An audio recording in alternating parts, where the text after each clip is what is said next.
Assalamualaikum warahmatullahi wabarakatuh. Innal hamdalillah nahmaduhu wa nasta'inuhu wa nastaghfiruh wa na'udzu billahi min shururi anfusina wa sayyiati a'malina. May yahdihillahu fala mudilla lahu wa may yudlil fala hadiya lahu. Ashhadu an la ilaha illallah wahdahu la syarika lahu wa ashhadu anna Muhammadan abduhu wa rasuluh sallallahu alaihi wa ala alihi wa sahabatihi ajma'in wa man tabi'ahum bi ihsanin ila yaumiddin, amma ba'd. Fa ikhwani fid din wa akhwati fillah, kaum muslimin wal muslimat yang saya cintai dan saya muliakan, rahimani wa rahimakumullah. Semoga Allah Azza wa Jalla senantiasa mencurahkan rahmatnya kepada kita sekalian.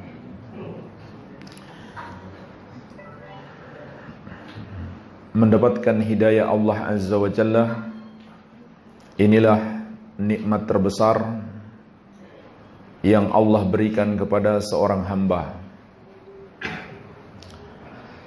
Tidak ada satupun kenikmatan yang lebih besar yang pernah Allah berikan kepada seorang hamba daripada nikmat hidayah. Sebab hidayah adalah jaminan keselamatan. Jaminan keselamatan dari semua kejelekan, semua musibah dan malapetaka, dan azab Allah Azza wa Jalla. Oleh karena itu, kita diharuskan dan diwajibkan oleh Allah Azza wa Jalla untuk selalu berdoa memohon hidayah. Sebagaimana yang selalu kita baca dalam salat kita, ihdinas siratal mustaqim. Ya Allah, berikanlah kami hidayah ke jalan yang lurus. Wajib untuk selalu kita baca. Kita minta, kita mohon kepada Allah Azza wa Jalla agar diberikan hidayah ke jalan yang lurus. Apa yang dimaksudkan dengan jalan yang lurus di sini? Maka ulama salaf menafsirkan yang dimaksud dengan jalan yang lurus adalah Al-Quran dan sunnah Nabi sallallahu alaihi wasallam. Inilah yang dimaksud dengan hidayah kepada jalan yang lurus, yaitu mengikuti Al-Quran dan sunnah Nabi Muhammad sallallahu alaihi wasallam. Sebagaimana Nabi sallallahu alaihi wasallam telah mengabarkan kepada kita, apabila kita berpegang teguh dengan dua peninggalan beliau ini, maka kita tidak akan tersesat. Taraktu fikum amrayni, dalam hadis yang masyhur, aku tinggalkan untuk kalian dua perkara. Ma in tamassaktum bihima lan tadillu abada. Kitab Allah wa sunnat rasulih. Kalau kalian masih berpegang teguh dengan keduanya, kalian tidak akan tersesat selama-lamanya. Artinya kalian akan selalu berada di atas hidayah, yaitu kitab Allah dan sunnah Rasulnya sallallahu alaihi wasallam. Tapi sudah cukupkah Al-Quran dan sunnah? Masih ada lanjutan ayat. Siratal ladzina an'amta alaihim, yaitu jalannya orang-orang yang engkau berikan kenikmatan. Siapa yang dimaksud orang-orang yang Allah berikan kenikmatan, jemaah sekalian? Maka di dalam Al-Quran Allah telah menafsirkannya, dan ulama salaf juga menjelaskan maknanya. Dalam Al-Quran di surat An-Nisa, Allah Azza wa Jalla memberikan penafsiran.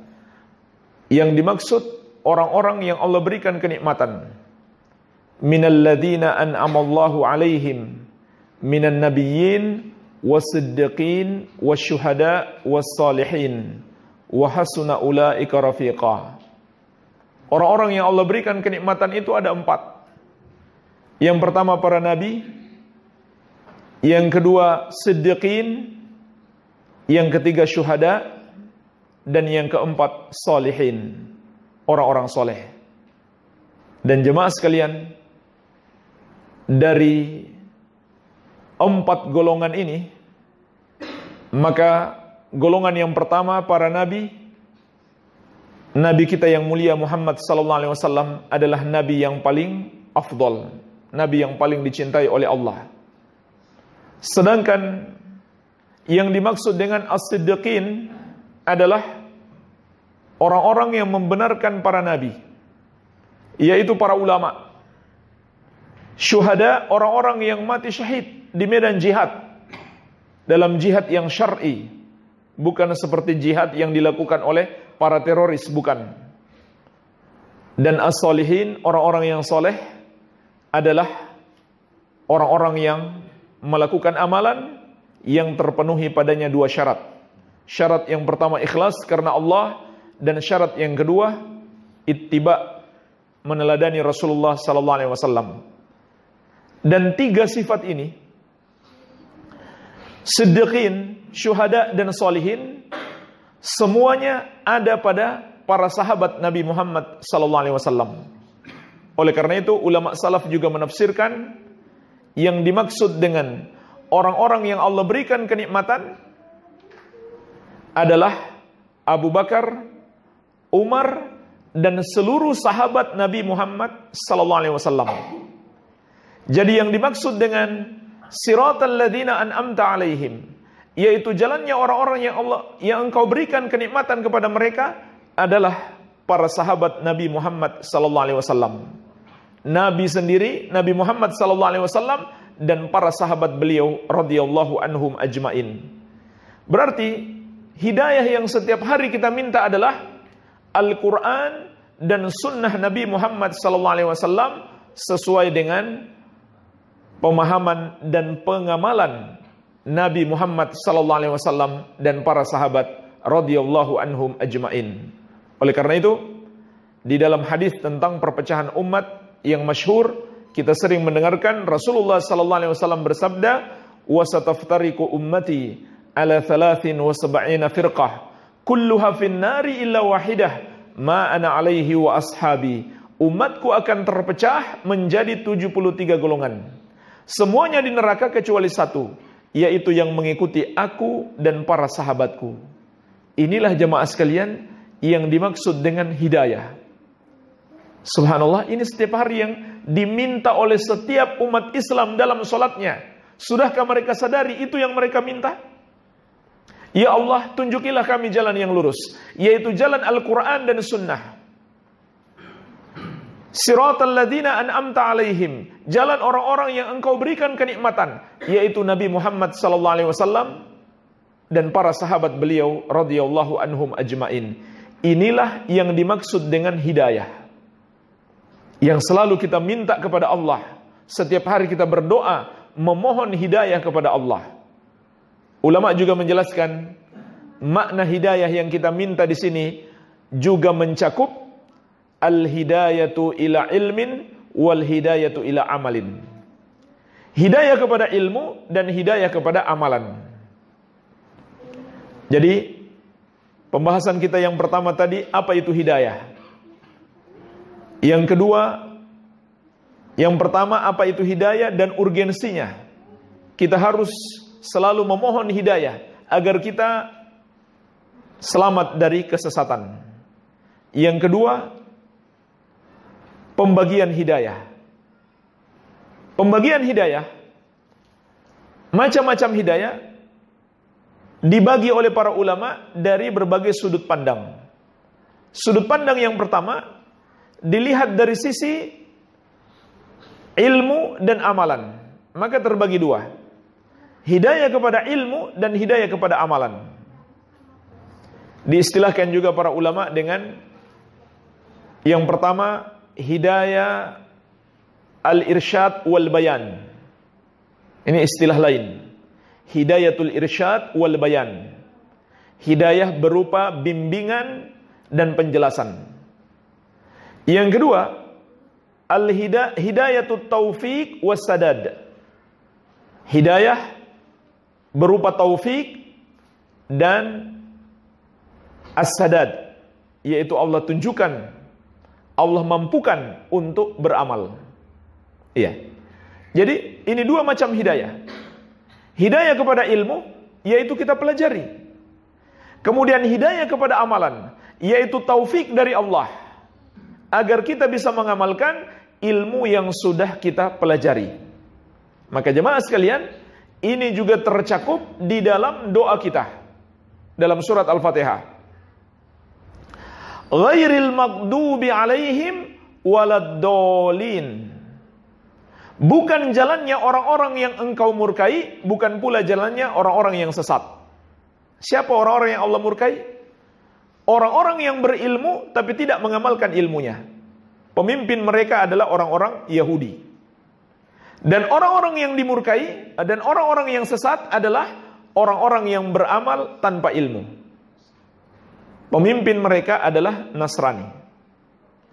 Jadi ini pun yang kita minta kepada Allah, agar kita diberikan ilmu, diberikan hidayah kepada ilmu dan amalan sekaligus.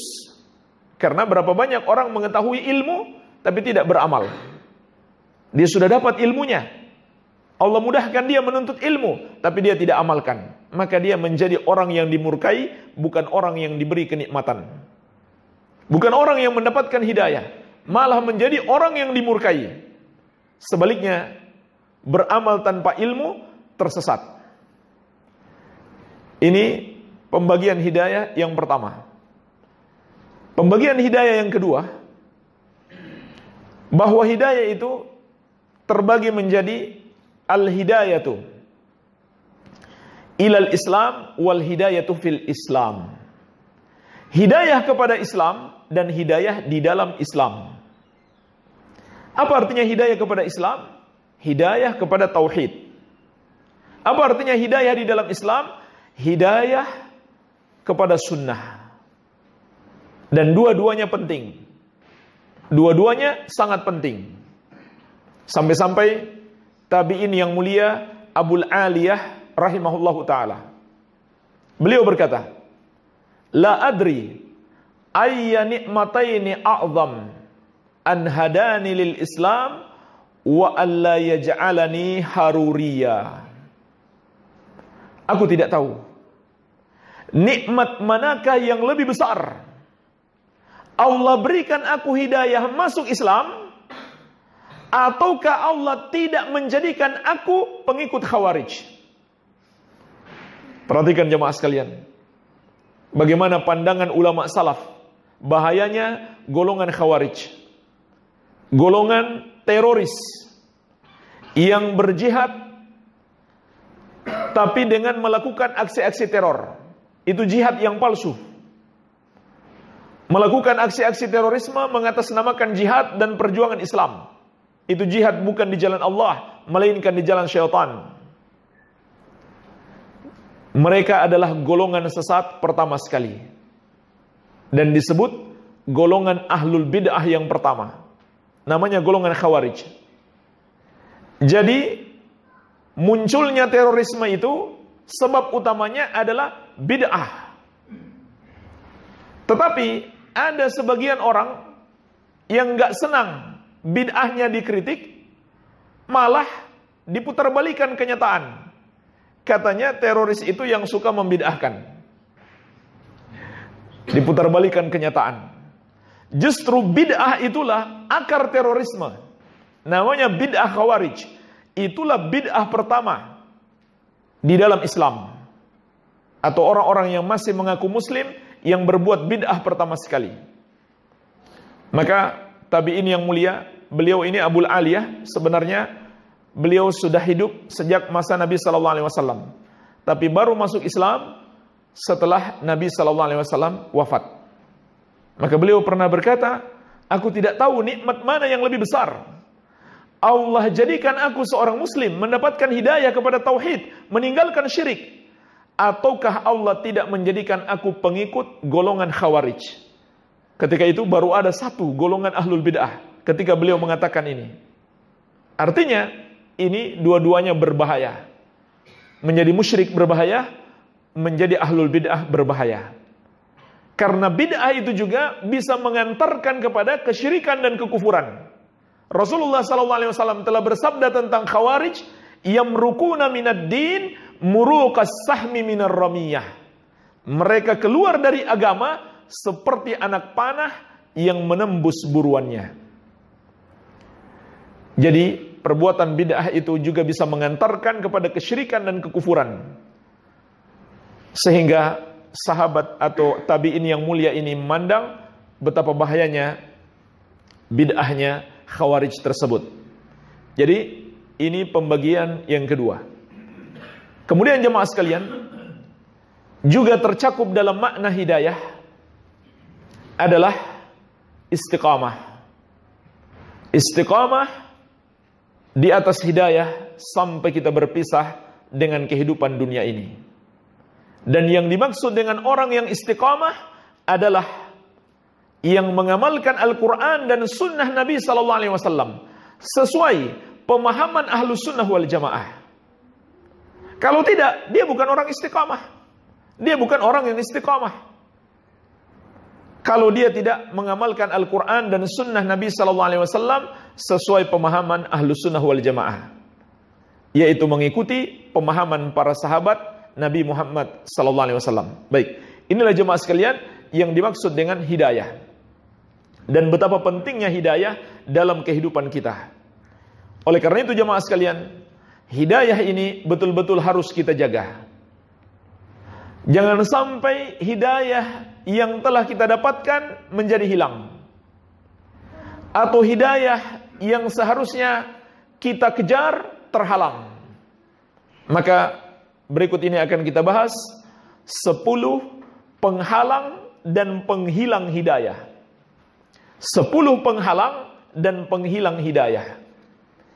Yang pertama, dosa kesyirikan dan kekafiran.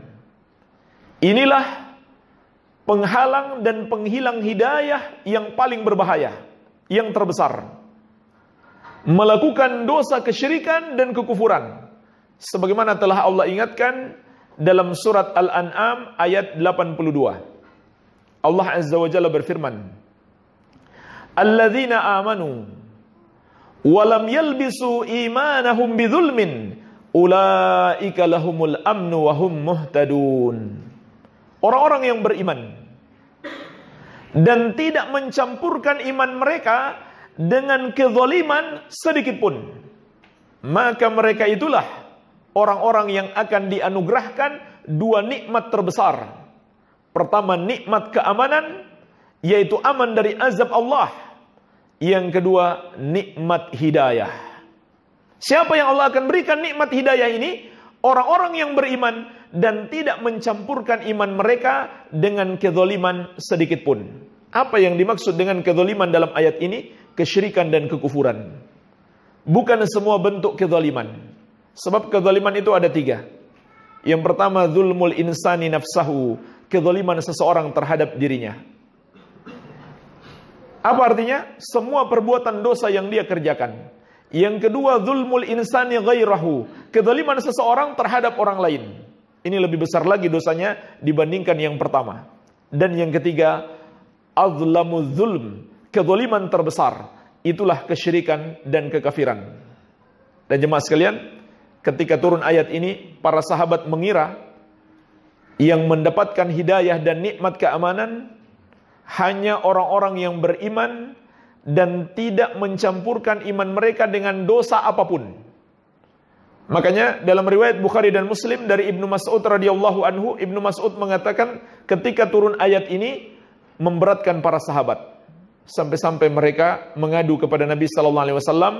Mereka berkata, "Ya Rasulullah, ayyuna la yadhlimu nafsahu." Wahai Rasulullah, siapa di antara kami yang tidak menzolimi dirinya sendiri? Artinya kalau begitu nggak ada dong orang yang betul-betul beriman. Karena Allah katakan dalam ayat ini, orang beriman itu tidak mencampurkan iman mereka dengan kezaliman sedikit pun. Kalau begitu nggak ada dong orang beriman. Tidak ada yang mendapatkan keamanan dan hidayah. Sebab setiap kami sering terjerumus dalam perbuatan dosa. Baik itu dosa kecil maupun dosa besar. Maka Nabi SAW kemudian meluruskan pemahaman mereka. Inilah jemaah sekalian, dulu para sahabat kalau salah paham, Nabi SAW meluruskan. Maka disinilah pentingnya kita mengikuti pemahaman mereka. Sebab dulu mereka kalau salah, Nabi langsung luruskan. Kalau kita mau coba-coba pahami sendiri sekarang, siapa yang meluruskan kita? Yang ada hanyalah bisikan-bisikan setan. Kamu memang hebatnya, kamu pintar, kamu bisa paham sendiri. Jadi ikut pemahaman para sahabat. Maka Nabi SAW mengatakan, laisa kama taqulun, tidak seperti yang kalian katakan. Lam yalbisu imanahum bidzulmin ay bisyirkin. Tidak mencampurkan iman mereka dengan kezaliman, maksudnya adalah dengan kesyirikan. Alam tasma'u ila qawli Luqman, tidakkah kalian mendengarkan ucapan Luqman? Nabi SAW kemudian membacakan surat Luqman ayat ke-13, yaitu ketika Luqman menasihati anaknya, ya bunayya la tusyrik billah, innasyirka la zulmun azim. Wahai anakku, janganlah kamu mempersekutukan Allah, karena sesungguhnya dosa syirik itu adalah kezaliman yang besar. Jadi yang dimaksud dengan kezaliman di sini adalah kesyirikan. Begitu pula semua bentuk kekufuran, itu juga kezaliman terbesar. Maka jemaah sekalian, Allah kabarkan kepada kita dalam ayat ini, orang yang akan diberikan nikmat keamanan dari azab Allah dan nikmat hidayah adalah orang-orang yang tidak tercampur dalam iman mereka kesyirikan dan kekufuran sedikit pun. Ketika iman seseorang tercampur dengan kesyirikan dan kekufuran, hilang hidayah. Nggak ada lagi tersisa. Tidak ada lagi tersisa. Karena kesyirikan atau kekufuran membatalkan keimanan. Imannya saja sudah batal, maka semuanya batal, semuanya hilang. Tidak ada lagi yang tersisa. Semua amal ibadahnya terhapus. Imannya saja sudah terhapus, apalagi amal ibadahnya. Makanya Allah tegaskan juga di surat Az-Zumar ayat ke-65. La in asyrakta la yahbatanna amaluka. Kalau kamu berbuat syirik, maka terhapuslah amalanmu. Oleh karena itu jemaah sekalian, inilah yang paling berbahaya, yang harus lebih kita takutkan, dosa kesyirikan dan kekafiran. Kalau kita terjerumus padanya, hilang hidayah kita. Hilang hidayah yang Allah berikan kepada kita. Kita menjadi orang-orang yang paling sesat di muka bumi. Na'udzubillah. Maka ini yang pertama. Oleh karena itu, harus kita pelajari apa saja yang termasuk kategori syirik dan kekufuran. Ini dibahas para ulama di buku-buku tersendiri. Syirik dan kufur. Kita nggak mungkin bisa mengatakan saya sudah tidak lagi melakukan kesyirikan dan kekafiran sebelum kita tahu dulu apa itu kesyirikan dan kekafiran. Apa contoh-contohnya? Jenis-jenisnya seperti apa? Nggak mungkin kita bisa mengatakan saya insya Allah sudah tidak syirik, sudah tidak kufur. Kita harus tahu dulu. Banyak orang bahkan melakukan kesyirikan, dosa terbesar ini, malah dia kira itu ibadah. Contohnya jemaah sekalian, ada orang yang pergi mencari kuburan-kuburan keramat, kuburan-kuburan para wali, kemudian berdoa kepada para wali. Apakah dia anggap perbuatannya itu buruk? Malah dia anggap itu kebaikan. Padahal doa itu ibadah. Ibadah harus dipersembahkan hanya kepada Allah. Siapa yang berdoa kepada selain Allah, dia telah berbuat kesyirikan. Dan Allah telah menegaskan, "Wala tad'u min dunillahi ma la yanfa'uka wa la yadurruk, fa in fa'alta fa innaka idzam minadh dhalimin." Jangan kamu berdoa kepada selain Allah. Semua selain Allah tidak bisa memberi manfaat kepadamu, tidak pula bisa menimpakan mudarat. Kalau kamu melakukannya, kamu termasuk orang-orang yang zalim. Maksudnya orang-orang musyrik, melakukan kezaliman terbesar. Tapi subhanallah, banyak orang yang masih mengaku muslim, dia mengira justru itu adalah satu amal kebaikan. Padahal itu kesyirikan. Juga subhanallah, masih banyak orang yang mengaku muslim tidak paham kesyirikan. Masih banyak yang menonton acara karma, acara meramal-meramal masa depan. Padahal masa depan itu hal yang gaib. Di surat An-Naml ayat ke-65 Allah telah menegaskan, "Qul la ya'lamu man fis samawati wal ardil ghaiba illallah." Katakanlah, tidak ada yang mengetahui satupun perkara gaib itu, makhluk yang ada di langit maupun di bumi, kecuali Allah. Jadi nggak ada ceritanya itu orang indigo tahu perkara gaib, atau punya indera keenam, itu permainan setan. Gak ada jemaah sekalian.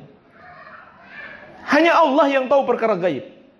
Mempercayai manusia indigo atau punya indera keenam tahu perkara gaib adalah kekafiran. Berarti kita telah samakan dia dengan Allah. Karena Allah mengatakan hanya dia yang mengetahui perkara gaib.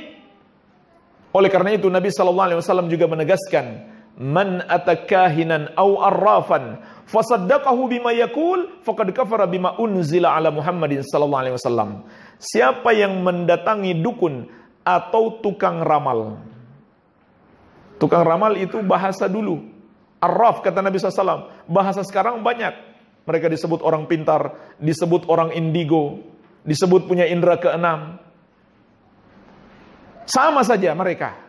Kalau dia sok tahu masa depan, sok tahu isi hati orang, sok tahu di mana barang hilang, sok tahu perkara gaib. Maka Nabi SAW mengabarkan kepada kita, barang siapa mempercayai mereka, dia telah kafir terhadap Al-Quran yang diturunkan kepada Rasulullah SAW. Bahkan sekedar datang kemudian bertanya, tapi nggak percaya. Maka Nabi SAW mengatakan, lam tuqbalahu salatun arba'ina lailatan. Tidak diterima solatnya selama 40 hari 40 malam. Kata Imam Nawawi, dia tetap wajib solat. Dia tidak dapat pahala. Tapi dia tetap wajib solat. Kalau dia tinggalkan solat, itu kekafiran yang lain. Nabi SAW mengatakan, al-ahdul ladzi bainana wa bainahumus salat, faman tarakah faqad kafar. Perjanjian antara kami dengan mereka adalah solat. Siapa meninggalkan solat, maka dia kafir. Jadi 40 hari, 40 malam dia sholat gak dapat pahala. Padahal Ramadan hanya 30 hari. Mungkin 29. Subhanallah. Dan Nabi SAW mengatakan, siapa yang mendatangi dukun atau tukang ramal. Kenapa beliau katakan demikian? Karena dulu mereka datang kepada dukun. Gak ada WhatsApp. Ya. Gak ada televisi menonton acara dukun. Jadi hari ini sama. Orang yang menonton acara perdukunan seperti karma dan lain-lain sama dengan mendatangi dukun. Solatnya tidak diterima selama 40 hari 40 malam. Kalau dia percaya, Nabi SAW mengatakan dia telah kafir terhadap Al-Quran yang diturunkan kepada Rasulullah SAW. Jemaah sekalian, ini hanya sedikit contoh dan masih banyak lagi kesyirikan dan kekufuran. Mungkin diri kita sendiri, keluarga kita, masyarakat kita masih melakukannya. Maka harus kita belajar. Harus kita belajar biar kita tahu sehingga kita hindari perbuatan dosa kesyirikan dan kekufuran tersebut. Ini yang pertama. Penghalang dan penghilang hidayah yang kedua adalah perbuatan bid'ah, mengada-ada dalam agama dan menyelisihi petunjuk Rasulullah SAW. Serta mengikuti yang syubhat. Inilah jemaah sekalian, penghalang dan penghilang hidayah yang kedua. Sebagaimana Allah telah mengingatkan kita dalam surat An-Nur ayat ke-63. Falyahdharil ladzina yukhalifuna an amrih an tusibahum fitnah aw yusibahum adzabun alim. Hendaklah takut orang-orang yang menyelisihi petunjuk Rasul, mereka akan ditimpa fitnah atau ditimpa azab yang pedih. Maksud ayat ini kata para ulama, ancaman dari Allah. Barang siapa menyelisihi petunjuk Rasulullah SAW, dia akan mendapatkan dua azab. Azab yang pertama fitnah, azab yang kedua azab yang pedih. Apa artinya fitnah? Apa arti azab yang pedih? Fitnah itu artinya azab pada hati. Maksudnya adalah Allah menyesatkan dia sebagai hukuman atasnya karena dia menyelisihi petunjuk Rasulullah SAW. Sedangkan yang dimaksud azab yang pedih adalah azab yang akan menimpa fisiknya. Jadi jemaah sekalian, Allah ingatkan kita, sebab seseorang itu tersesat dari jalan hidayah adalah karena menyelisihi petunjuk Rasul sallallahu alaihi wasallam. Ayat yang semisal dengan itu surat An-Nisa 115. Allah Azza wa Jalla menegaskan, "Wa may yushakikir rasula min ba'di ma tabayyana lahul huda wa yattabi' ghaira sabilil mu'minin nuwallihi ma tawalla wa nuslihi jahannam wa sa'at masira. Barang siapa yang menentang Rasul setelah jelas kebenaran baginya, setelah jelas itu sunnah Nabi SAW, tapi dia tentang, dan dia mengikuti selain jalannya orang-orang yang beriman. Siapa orang-orang beriman ketika ayat ini turun? Para sahabat. Jadi dua hal ini Allah ingatkan dalam surat An-Nisa ayat 115. Barang siapa yang menentang Rasul setelah jelas kebenaran baginya dan tidak mengikuti jalannya para sahabat, apa hukumannya? Dua. Nuwallihi ma tawalla, kata Allah, kami palingkan dia kepada kesesatannya tersebut sebagai hukuman baginya. Tidak diberikan hidayah, disesatkan oleh Allah. Wa nuslihi jahannam wa sa'at masira. Kemudian di hari kiamat kami masukkan dia ke neraka jahanam. Itulah seburuk-buruknya tempat kembali. Begitu pula di surat Al-An'am ayat 153. Allah Azza wa Jalla berfirman, wa anna hadza sirati mustaqiman fattabi'uhu. Dan bahwasanya inilah jalanku yang lurus, satu jalan. Ikutilah jalan itu. Wala tattabi'us subula. Dan janganlah kalian mengikuti as-subul, jalan-jalan yang lain. Fatafarraqa bikum an sabili, yang akan mencerai-beraikan kalian dari jalan Allah Azza wa Jalla. Jadi jemaah sekalian, mengikuti selain jalan Allah adalah sebab kita tersesat dari jalan Allah. Imam Mujahid rahimahullah, imam besar ahli tafsir dari generasi tabi'in, menjelaskan kepada kita, yang dimaksud dengan as-subul, jalan-jalan yang lain yang akan menyesatkan kita adalah al-bid'u wasyubuhat, bid'ah-bid'ah dan syubhat-syubhat. Inilah jemaah sekalian, penghalang dan penghilang hidayah. Oleh karena itu Nabi SAW telah mensifatkan bid'ah itu adalah kesesatan. Kesesatan lawan daripada hidayah. Dalam hadis yang sangat banyak. Di antaranya hadis riwayat Muslim dari sahabat Jabir radhiyallahu anhu, Nabi SAW bersabda, "Iyyakum wa muhdatsatil umur." Hati-hatilah kalian dengan perkara-perkara yang baru di dalam agama. Fa inna kulla bid'atin dhalalah. Karena setiap bid'ah, perkara-perkara yang baru dalam agama adalah kesesatan. Dalam hadis Al-Irbad bin Sariyah, wa kulla dhalalatin finnar. Dan setiap yang sesat tempatnya di neraka. Jadi Nabi SAW sifatkan perbuatan bid'ah itu sebagai kesesatan.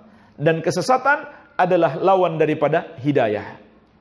Maka inilah jemaah sekalian, sebab seseorang itu tersesat karena meninggalkan sunnah.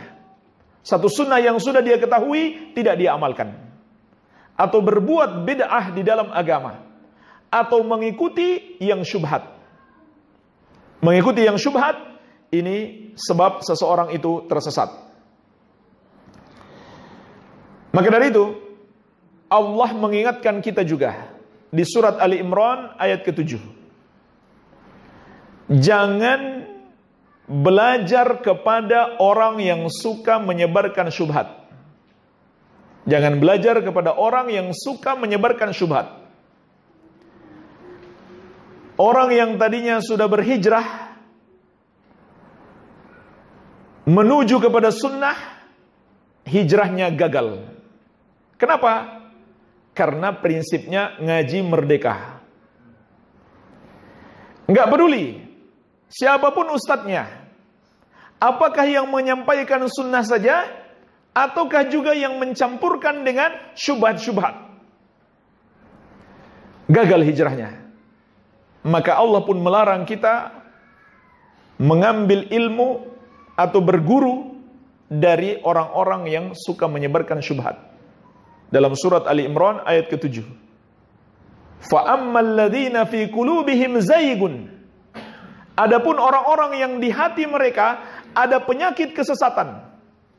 Fayattabi'una ma tashabaha minhum ibtigha'al fitnah wa ibtigha'a ta'wili. Maka mereka akan mengikuti yang syubhat, yang mutasyabih, yang samar-samar. Untuk apa? Untuk menyesatkan manusia dan mencari-cari takwilnya, tidak sesuai dengan pemahaman Nabi dan para sahabat. Ini Allah sudah ingatkan kepada kita. Dalam hadis Bukhari dan Muslim dari Ummul Mukminin Aisyah radhiyallahu anha, Rasulullah sallallahu alaihi wasallam menjelaskan tentang ayat ini. Kata beliau, "Fa idza ra'aital ladzina yattabi'una ma tashabaha minhu, fa ulaika alladzina sammallah fahdharuhum." Kalau kamu lihat orang-orang yang mengikuti yang syubhat, yang mutasyabih, maka mereka itulah yang Allah maksudkan di dalam ayat ini, jauhi mereka. Rasulullah SAW menyuruh kita menjauhi mereka, bukan mendekat. Dan ini sifat jamaah sekalian. Sebenarnya ini sifat agama Islam. Ketika sesuatu dilarang, mendekatinya pun dilarang. Zina itu dilarang, mendekati zina juga dilarang. Walaupun kita sudah tahu zina haram, kalau kita mendekati, kita bisa terjerumus. Sama dengan syubhat jamaah sekalian. Kita sudah tahu salah sekalipun kita sudah tahu itu sebenarnya salah. Tapi kalau kita mendekati, kita bisa terjerumus. Makanya ulama salaf dulu takut mendekat kepada syubhat. Mereka takut. Sampai-sampai Imam Sufyan Ats-Tsauri rahimahullahu taala berkata, "Man sami'a bi bid'atin la yahkiha li julasaihi la yulqiha fi qulubihim." Barang siapa mendengarkan satu bid'ah, jangan dia ceritakan kepada kawan duduknya, agar dia tidak masukkan bid'ah itu di hati mereka. Imam Az-Zahabi rahimahullah memberikan komentar. Kata beliau, "Aktsaru a'immatis salaf ala hadha tahdhir yarawna anna al-quluba dha'ifah wasyubha khattafah." Kebanyakan ulama salaf memberikan peringatan keras, jangan duduk-duduk, jangan berguru kepada orang sesat, ahlul bid'ah yang suka menebarkan syubhat. Kenapa? Karena mereka memandang hati itu lemah dan syubhat menyambar-nyambar. Tapi orang sekarang dia mengatakan, nggak apa-apa, kan kita bisa bedakan. Yang baik kita ambil, yang buruk kita tinggalkan. Kalau ulama salaf dulu takut. Jadi seakan-akan mereka lebih hebat, lebih kuat imannya dari ulama salaf dahulu. Takut mendengarkan dan mendekati orang yang menyimpang. Ini jemaah sekalian, sebab seseorang terhalang dari hidayah atau menghilangkan hidayah, dia hijrah dari kemaksiatan, bukan kepada sunnah, malah kepada bid'ah. Jadi hijrah dari maksiat kepada bid'ah. Ya. Dan bisa jadi bid'ahnya itu lebih berbahaya daripada maksiatnya. Ya, bisa jadi seperti itu. Bid'ahnya lebih berbahaya daripada maksiatnya. Dulu maksiat, masih suka transaksi pinjam-meminjam dengan bank, makan riba. Begitu hijrah, ikut bom bunuh diri. Ya. Lebih besar lagi dosanya. Jadi hijrah dari maksiat kepada bid'ah. Dan jemaah sekalian, Imam Sufyan Ats-Tsauri rahimahullah ta'ala berkata, "Al-bid'atu ahabbu ila iblis minal maksiyati." Bid'ah itu lebih disenangi oleh iblis daripada maksiat. Kenapa? Karena orang berbuat maksiat umumnya sadar dirinya salah. Sehingga harapan untuk bertobat lebih besar peluangnya. Tapi orang yang berbuat bid'ah, dia katakan ini bid'ah tapi bid'ah hasanah. Kapan dia mau tobat? Yang jelek dia anggap hasanah, baik. Nggak mungkin dia tobat sebelum dia menyadari itu adalah kejelekan. Jadi jemaah sekalian, ini bahaya bid'ah dan menyelisih sunnah serta mengikuti yang syubhat. Penghalang dan penghilang hidayah yang ketiga, perbuatan maksiat dan menuruti hawa nafsu. Perbuatan maksiat dan menuruti hawa nafsu. Karena Allah Azza wa Jalla telah mengabarkan kepada kita ketakwaan itu, yaitu menjalankan perintah Allah dan menjauhi larangan Allah, dan menundukkan hawa nafsu kita adalah kunci mendapatkan hidayah. Kalau begitu maknanya sebaliknya, maksiat adalah penghalang hidayah, penghilang hidayah. Dalam surat Al-Anfal ayat ke-29, Allah Azza wa Jalla berfirman, Ya ayyuhalladzina amanu in tattaqullaha yaj'al lakum furqana wa yukaffir ankum sayyi'atikum wa yaghfir lakum wallahu dzul fadlil azim. Wahai orang-orang yang beriman, kalau kalian bertakwa kepada Allah, maka Allah akan jadikan untuk kalian furqan. Dan Allah akan menghapuskan kesalahan-kesalahan kalian dan mengampuni kalian. Dan Allah memiliki karunia yang besar. Perhatikanlah ayat yang mulia ini jemaah sekalian. Allah mengatakan, kalau kalian bertakwa, menjalankan perintah Allah, menjauhi maksiat, maka Allah akan berikan kepada kalian furqan. Apa itu furqan? Hidayah. Hidayah untuk membedakan itu yang benar dan ini yang salah. Hidayah untuk membedakan ini yang bermanfaat dan itu yang berbahaya.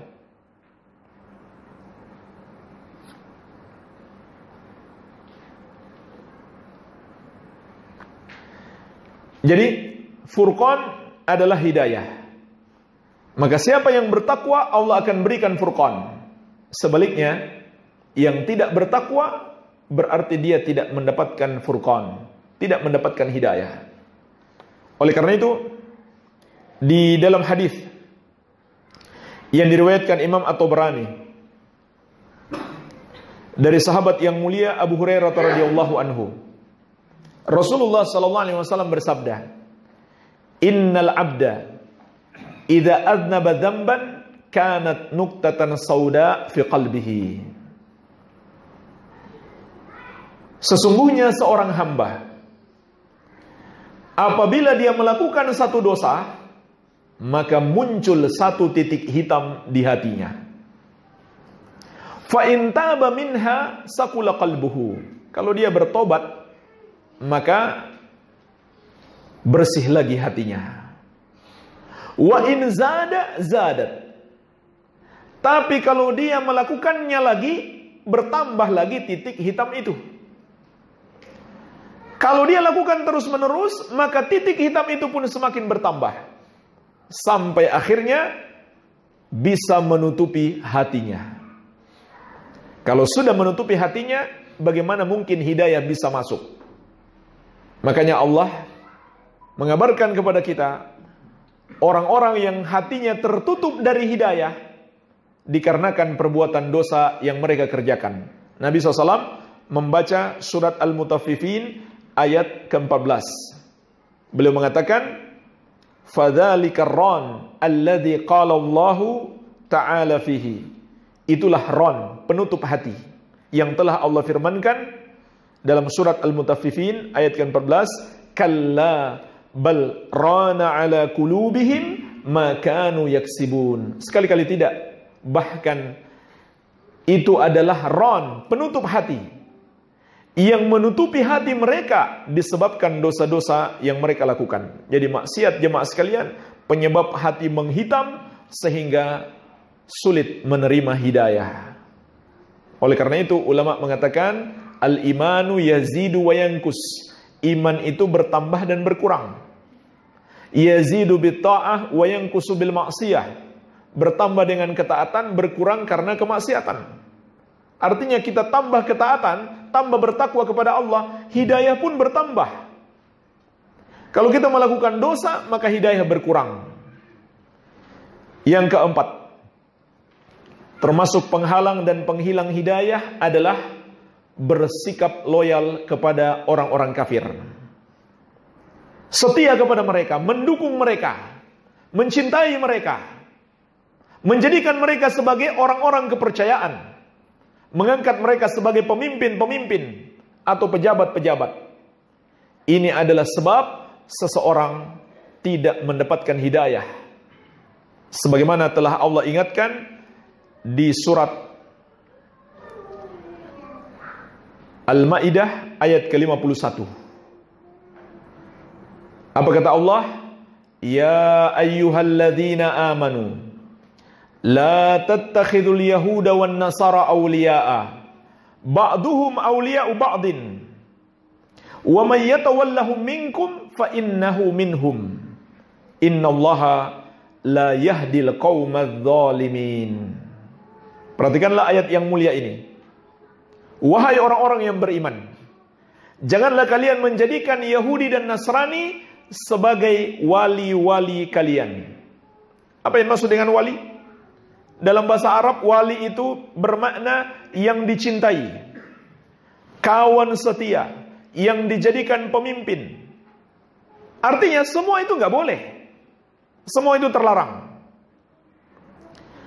Janganlah kalian menjadikan Yahudi dan Nasrani sebagai wali-wali kalian. Sebagian mereka adalah wali bagi sebagian mereka. Siapa di antara kalian yang menjadikan mereka sebagai wali, maka dia bagian dari mereka. Bukan lagi bagian dari umat Islam. Kemudian perhatikan penutupan ayat ini. Innallaha la yahdil qaumal fasikin. Sesungguhnya Allah tidak akan memberikan hidayah kepada orang-orang yang fasik tersebut. Menunjukkan kepada kita jemaah sekalian, benar-benar Allah murka terhadap orang yang menjadikan musuh-musuh Allah sebagai wali-walinya. Ini jangan main-main. Kita menjadikan musuh Allah sebagai wali kita, sebagai orang yang kita cintai, orang yang kita senangi, pemimpin kita, sama saja kita mengajak perang kepada Allah. Maka dari itu di surat Al-Mujadilah ayat ke-22 Allah juga menegaskan, la tajidu qauman yu'minuna billahi wal yawmil akhir yuwadduna man haddallaha wa rasulah. Engkau tidak akan dapati satu kaum. Engkau tidak akan dapati satu kaum yang beriman kepada Allah dan hari akhir berkasih sayang dengan orang yang memusuhi Allah dan Rasulnya. Ini bukan ajaran teroris. Ini ajaran Islam. Jelas ayatnya. Oleh karena itu perlu saya ingatkan, memusuhi orang kafir, mengkafirkan orang kafir wajib. Tapi bukan berarti boleh kita menzolimi mereka. Menzolimi mereka haram. Allah Azza wa Jalla telah mengingatkan, wala yajrimannakum syana'anu qaumin ala alla ta'dilu i'dilu huwa aqrabu littaqwa. Janganlah kebencianmu kepada satu kaum. Apa maksud ayat ini? Kamu harus membenci orang kafir, tapi janganlah kebencianmu kepada mereka membawamu tidak berlaku adil kepada mereka. Berlaku adilah, karena adil itu lebih dekat kepada takwa. Maka ada orang-orang yang mau memanfaatkan kesempatan karena ada pengoboman, pembunuhan terhadap orang kafir. Kata mereka berarti ajaran yang mengajak membenci dan memusuhi orang kafir itu ajaran intoleran, ajaran teroris. Subhanallah jemaah sekalian, ini ajaran Islam. Ini ajaran Islam. Haramnya terorisme juga ajaran Islam. Ini jangan dipertentangkan. Allah dan Rasulnya memerintahkan kita berlepas diri dari orang kafir, sekaligus melarang kita berbuat zolim kepada mereka. Bahkan jemaah sekalian, Nabi SAW telah mengabarkan kepada kita dosa besar kalau kita sampai menghilangkan nyawa orang kafir yang tidak halal dibunuh. Dalam hadis riwayat Al-Bukhari, Nabi SAW bersabda, man qatala mu'ahadan lam yarah raihatal jannah wa inna rihaha latujadu min masirati arba'ina aman. Siapa yang membunuh orang kafir mu'ahad.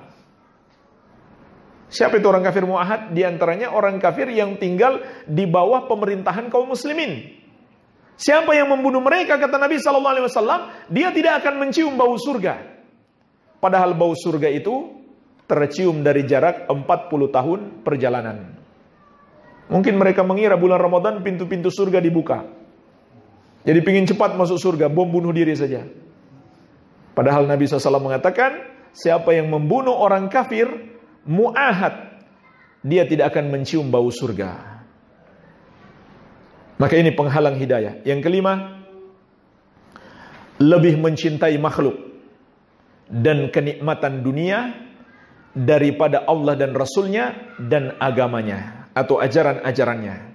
Sebagaimana telah Allah ingatkan dalam surat At-Taubah ayat ke-24. Kul in kana aba'ukum.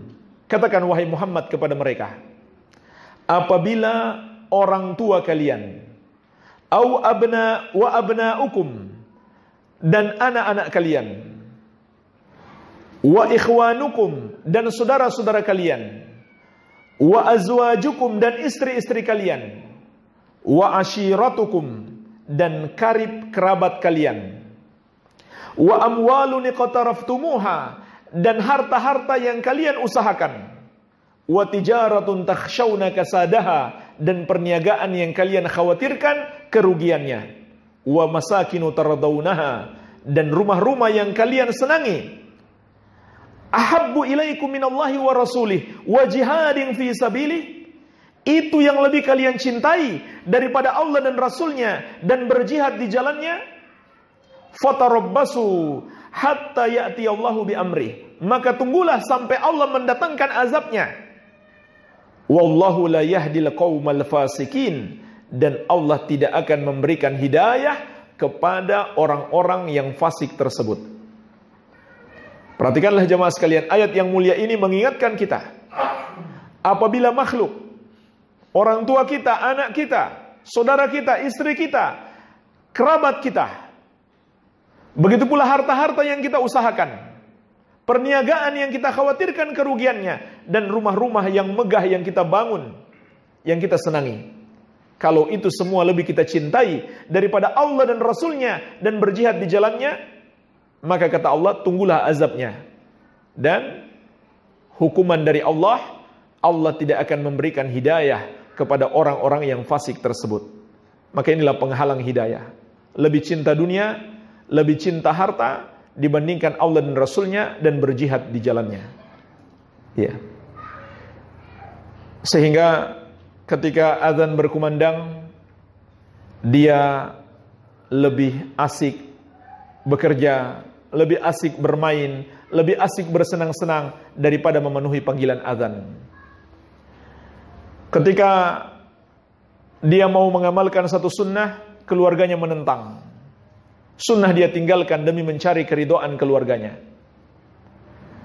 Ketika dia mengamalkan satu sunnah, tetangganya tidak setuju, tetangganya menuduh dia teroris, dia tinggalkan sunnah itu demi mencari keridhaan mereka. Itu menunjukkan dia lebih cinta makhluk dibandingkan Allah dan Rasulnya dan berjihad di jalannya. Namun jihad yang dimaksudkan di sini sekali lagi bukan jihad seperti yang dilakukan oleh para teroris, membunuh secara serampangan, bukan seperti itu. Jadi jihad itu kemuliaan, jihad itu amal soleh. Siapa yang tidak mencintai jihad, maka dia tidak akan mendapatkan hidayah, bahkan hilang hidayahnya. Kalau seseorang membenci satu ajaran syariat, hilang hidayahnya, hilang, imannya hilang. Sebagaimana Allah ingatkan dalam surat Muhammad ayat ke-9. Dzalika bi annahum karihu ma anzalallah fa ahbata a'malahum. Mereka menjadi kafir karena mereka benci syariat yang Allah turunkan, maka Allah menghapuskan amalan-amalan mereka. Iya. Kemudian yang keenam, penghalang dan penghilang hidayah adalah kebodohan. Maksudnya kebodohan gimana? Nggak paham matematika, nggak ngerti fisika, tidak tahu ilmu bisnis, bukan. Kebodohan terhadap ilmu agama, kebodohan terhadap ilmu syar'i, tidak mengenal Allah, tidak mengenal Rasulnya sallallahu alaihi wasallam, tidak tahu hukum-hukum Allah, tidak mengerti kehidupan akhirat. Inilah jemaah sekalian penghalang hidayah. Oleh karena itu di surat Al-A'raf ayat 138, orang-orang Bani Israel berkata kepada Musa alaihi salam, "Ij'al lana ilahan kama lahum alihah." Wahai Musa, tolong buatkan kami Tuhan sebagaimana Tuhan-Tuhan yang mereka miliki. Maksudnya diminta buat patung. Maka apa jawab Nabi Musa alaihissalam? Qala innakum qaumun tajhalun. Musa berkata, sesungguhnya kalian adalah kaum yang bodoh. Oleh karena itu jemaah sekalian, menuntut ilmu adalah pintu hidayah. Menghilangkan kebodohan adalah pintu hidayah. Makanya perangkap setan pertama sekali agar kita terjerumus dalam kesesatan adalah memalingkan kita dari ilmu. Ada sebuah buku bagus, sangat saya sarankan untuk dibaca. berjudul Talbis Iblis. Siapa penulisnya? Siapa? Ibnul Jauzi. Al-Imam Ibnul Jauzi rahimahullahu ta'ala. Ini buku sangat bagus. Talbis Iblis, perangkap iblis. Tipuan-tipuan setan kepada manusia. Banyak beliau sebutkan di situ perangkap-perangkap iblis. Beliau sebutkan perangkap iblis yang pertama sekali adalah memalingkan manusia dari ilmu. Sebagaimana kata beliau, "I'lam anna awwala talbis iblis 'alan nasi sadduhum 'anil ilm." Ketahuilah bahwasannya perangkap iblis, tipuan iblis pertama sekali kepada manusia adalah menghalangi mereka menuntut ilmu. Li'annal ilma nurun, sebab ilmu itu adalah cahaya. Cahaya yang menerangi jalan kehidupan kita. Fa idza atfa'a masabihuhum khabbatahum fi dhulm. Fa idza atfa'a masabihahum khabbatahum fi dhulm. Fa idza atfa'a masabihahum khabbatahum fi dhulam. Kaifa sya'a. Maka apabila iblis telah berhasil mematikan lentera-lentera mereka, tidak ada lagi cahaya, maka dengan mudah sesuka dia menjerumuskan mereka dalam lubang-lubang kegelapan. Karena sudah tidak ada lagi cahaya. Oleh karena itu jemaah sekalian, kata Imam Ibnu Qayyim rahimahullah, orang-orang yang menghalang-halangi manusia menuntut ilmu, yang suka membubarkan pengajian sunnah, mereka itu adalah nuwabu iblis fil ard, wakil-wakil iblis di muka bumi. Hati-hati, jangan jadi pembantu iblis, suka menghalang-halangi orang menuntut ilmu agama. Dia mau pergi menuntut ilmu, jangan, hati-hati, itu pengajian teroris, padahal bukan teroris. Hati-hati, itu ustadznya keras, padahal dia hanya menyampaikan yang sebenarnya. Kalau betul itu pengajian teroris, mengajarkan radikalisme kekerasan, memang wajib dilarang. Tapi kalau kenyataannya tidak begitu, maka na'udzubillah, orang yang melarangnya menjadi wakil iblis di muka bumi. Iya. Sebenarnya dia melarang bukan karena terorisme, bukan karena radikalisme, hanya karena berbeda pendapat dengannya. Hanya karena mengingatkan perbuatan bid'ah yang mereka lakukan, bahkan syirik yang mereka lakukan. Hanya karena itu. Lalu mereka mencari-cari alasan, katanya dia pengajian anti NKRI. Apa anti NKRI-nya? Suka membid'ahkan. Ya, nggak nyambung kan? Ya. Pengajian teroris. Apa ciri-ciri teroris? Suka mengkritik amalan-amalan yang bid'ah. Justru terorisme itu, sebagaimana kita telah tegaskan tadi, adalah kebid'ahan di dalam Islam. Karena dia mengatasnamakan jihad. Itu adalah jihad yang bid'ah. Iya. Jadi itu adalah perangkap iblis pertama sekali, memalingkan manusia dari ilmu. Sebab kebodohan adalah penghalang hidayah. Ilmu itu sendiri adalah hidayah. Kalau kita nggak menuntut ilmu, bagaimana mungkin kita mendapatkan hidayah?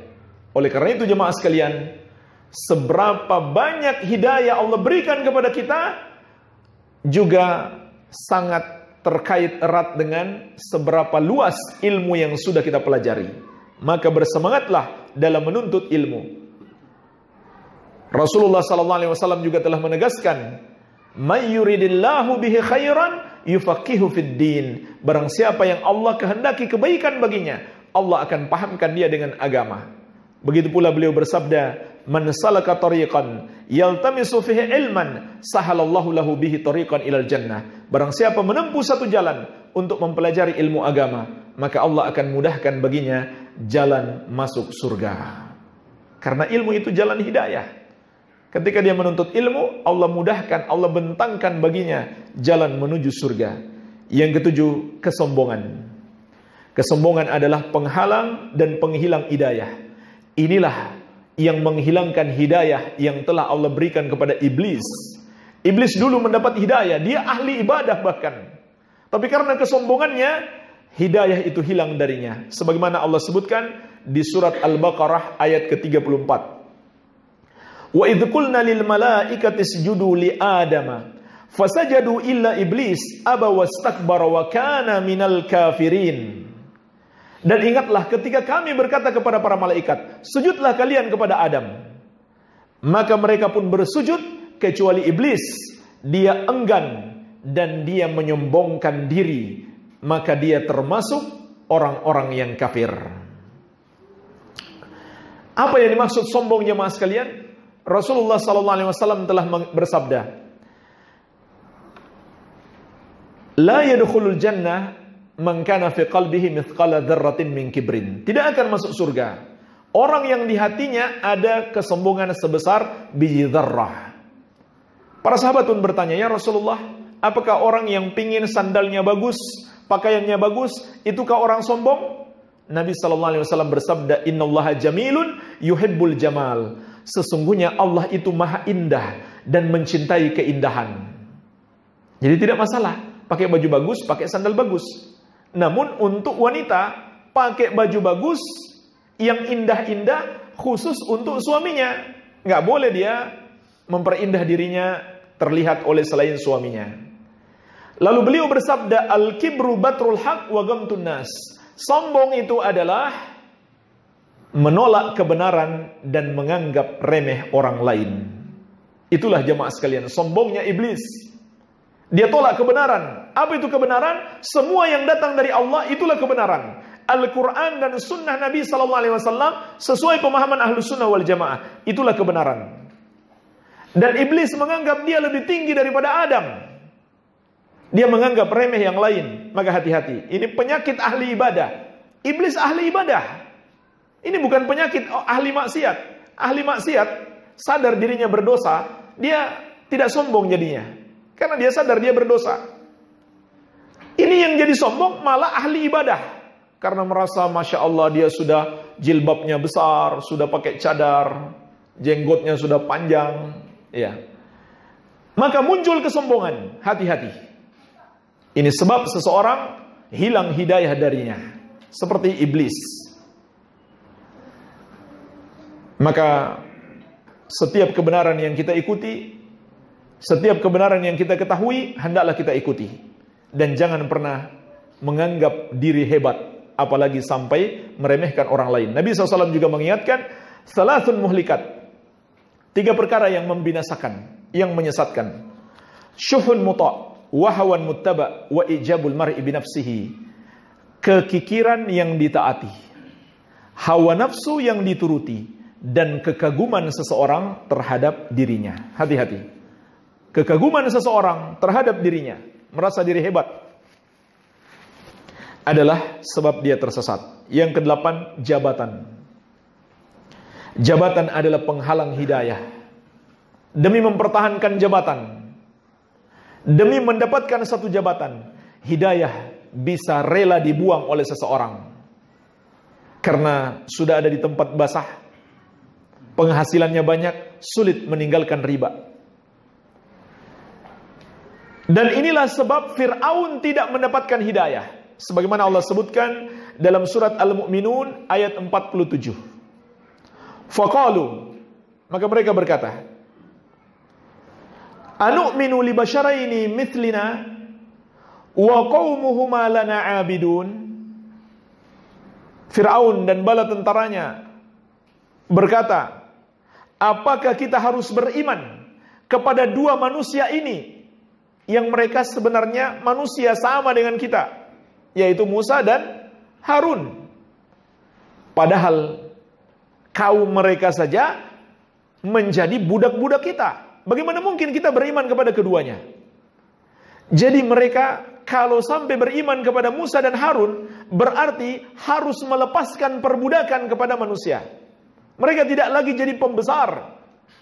Mereka harus tunduk kepada syariat Nabi Musa alaihissalam.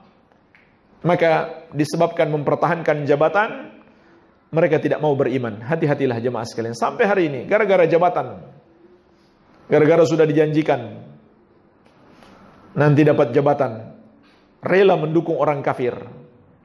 Ya. Sudah dijanjikan dapat proyek, maka dia pun menjadi pendukung orang-orang kafir. Naudzubillah. Yang kesembilan, ikut-ikutan tradisi orang banyak. Ini sebab penghalang dan penghilang hidayah. Karena berprinsip yang dilakukan oleh orang banyak berarti itu yang benar. Atau sebenarnya tahu salah, cuman demi cari aman. Ikut mayoritas, ikut arus. Maka Allah telah mengingatkan kita dalam surat Al-An'am ayat 116. Wa in tuti aktsara man fil ardi yudilluka an sabilillah. Kalau kamu mengikuti kebanyakan manusia di muka bumi, maka mereka akan menyesatkan kamu dari jalan Allah. Hati-hatilah jemaah sekalian. Banyaknya pengikut bukan jaminan hidayah, bukan tanda atau bukti kebenaran. Karena yang ikut kajian itu banyak orang, berarti kajiannya benar. Karena dia ustadz bergelar 1.000.000 viewer, atau 1.000.000 umat, atau 1.000.000 ummahat, ya, berarti dakwahnya benar. Tidak jemaah sekalian, belum tentu. Itu bukan jaminan kebenaran. Karena yang ikut dia sedikit berarti dia sesat. Tidak juga. Itu bukan tanda dia sesat. Tanda dia benar kalau dia mengikuti Al-Quran dan Sunnah Nabi SAW sesuai pemahaman Ahlus Sunnah wal Jamaah. Dia tersesat walaupun pengikutnya banyak kalau dia berpaling dari Al-Quran dan Sunnah Nabi SAW sesuai pemahaman Ahlus Sunnah wal Jamaah. Maka hati-hatilah, jangan berprinsip ikut orang banyak. Yang benar ikut, yang salah jangan diikuti. Seisi dunia menyelisihi kita sekalipun, kalau mereka melakukan kesalahan, jangan kita ikuti. Makanya Nabi SAW, sahabat yang mulia Ibnu Mas'ud radhiyallahu anhu berkata, al-jama'atu ma wafaqal haqqa wa in kunta wahdak. Bersatu dalam agama artinya adalah mengikuti kebenaran walaupun engkau seorang diri. Ini yang dimaksud bersatu jamaah sekalian. Bukan kita bergabung bersama-sama dengan orang-orang yang menyimpang. Tidak, bukan itu persatuan. Yang terakhir, yang ke-10, termasuk penghalang hidayah yang terbesar dan penghilang hidayah yang paling berbahaya adalah mengikuti tradisi nenek moyang yang bertentangan dengan syariat. Bagus kita wariskan tradisi nenek moyang, tetapi kalau bertentangan dengan syariat, jangan diwariskan, jangan diikuti. Itu tidak bernilai. Itu tidak bernilai apa-apa. Semua yang bertentangan dengan syariat Allah Azza wa Jalla, siapapun yang mengajarkan kepada kita, orang tua kita sendiri sekalipun, maka itu adalah kemungkaran namanya. Tetapi sebagian orang malah mengatakan itu sebagai kearifan. Kearifan lokal kata mereka. Budaya-budaya, tradisi-tradisi, dan adat-adat yang menyelisih syariat. Maka itu bukan kearifan, itu adalah kemungkaran. Kalau dia tidak menyelisih syariat, maka tidak masalah. Itu kearifan yang baik kita wariskan dari nenek moyang kita. Allah telah mengingatkan dalam banyak sekali ayat. Sebab orang-orang musyrik dahulu tidak mau mengikuti para rasul, alasan mereka karena mengikuti nenek moyang. Banyak sekali. Di antaranya di surat Al-Maidah ayat 104. Wa idza qila lahum ta'alu ila ma anzalallahu wa ila rasul qalu hasbuna ma wajadna alaihi aba'ana. Apabila dikatakan kepada mereka, kemarilah kalian ikuti yang diturunkan oleh Allah dan ikutilah Rasul, maka mereka menjawab, cukup bagi kami yang kami wariskan dari nenek moyang kami atau orang tua kami. Maka Allah tegaskan, awalau kana aba'uhum la ya'lamuna syai'aw wa la yahtadun. Apakah mereka masih mau mengikuti juga walaupun nenek moyang mereka, orang tua mereka tidak mengetahui ilmu agama, tidak paham ilmu agama, tidak pula mendapatkan hidayah. Jadi jemaah sekalian, yang berhak untuk selalu kita ikuti hanyalah ilmu yang datang dari Allah dan Rasulnya sallallahu alaihi wasallam sesuai dengan pemahaman Ahlus Sunnah wal Jamaah. Inilah secara ringkas 10 penghalang dan penghilang hidayah. Hendaklah kita waspadai, jangan sampai kita terhalang mendapatkan hidayah Allah atau hilang hidayah yang telah Allah berikan kepada kita.